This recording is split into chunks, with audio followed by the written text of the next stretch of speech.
Elucidation is an anonymous old French poem of the early 13th century, which was written to serve as a prologue to Chrétien de Troyes Perceval, Le Conte du Graal. The poem counts 484 lines and cites one Master Blihis as a source for its contents. Witnesses: it is preserved in only one manuscript, Mons 331-206, and in the prose Perceval printed in 1530.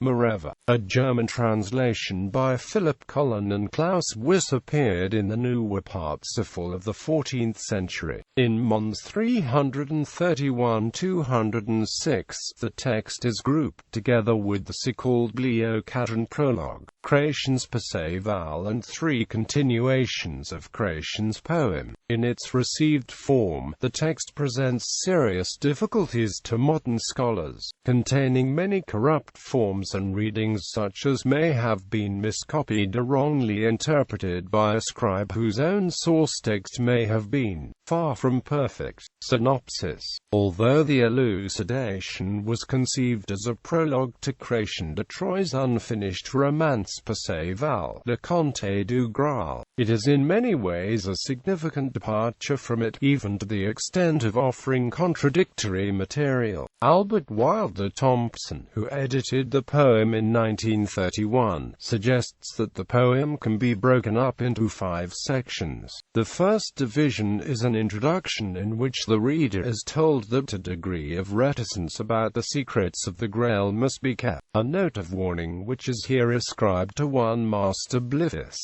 It also hints at the role of 7 gods later in the poem. The second part recounts that the maidens of the well used to serve food and drink to every visitor until King Amangon raped them and took off their golden cups. As a consequence of the crime, the land turned into a barren wasteland and the castle of the Fisher King could not be found for a considerable time after. The third part forwards to the world of King Arthur and his knights, who are intent to seek redress for the crime and so restore the land. The knights are unable to find the wells and the maidens, but find other maidens whom they vigorously defend in battle. The first triumph against the enemy is when Gawain defeats the knight Blihis. Blihis, sent to Arthur's court, Blihis reveals that the maidens descend from the maidens of the wells. Arthur and his knights then seek out the Fisher King and his castle. In the fourth section, Gawain and Perceval have located the castle and witnessed the procession of the Grail.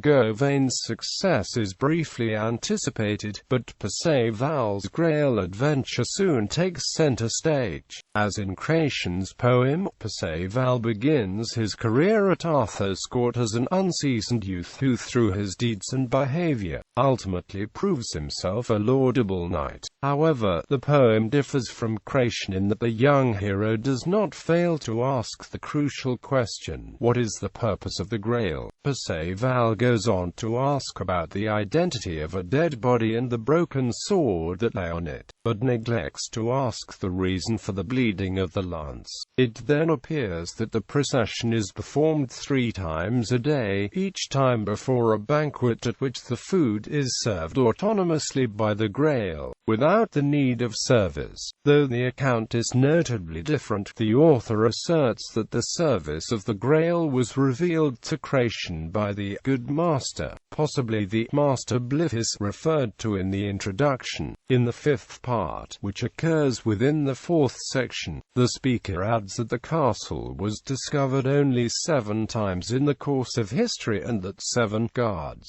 will provide the individual narratives. Of these, the 7th is about the Lance of Longinus, but the allusions to the other tales cannot be so readily identified. Adventure of the Shield, Story of the Great Sorrows, How Lancelot Lost Strength, a story involving a goshawk which attacked Amangon's son and terrified Castra, Story of the Swan, about the wrath and loss of husband, and about the Great Struggle.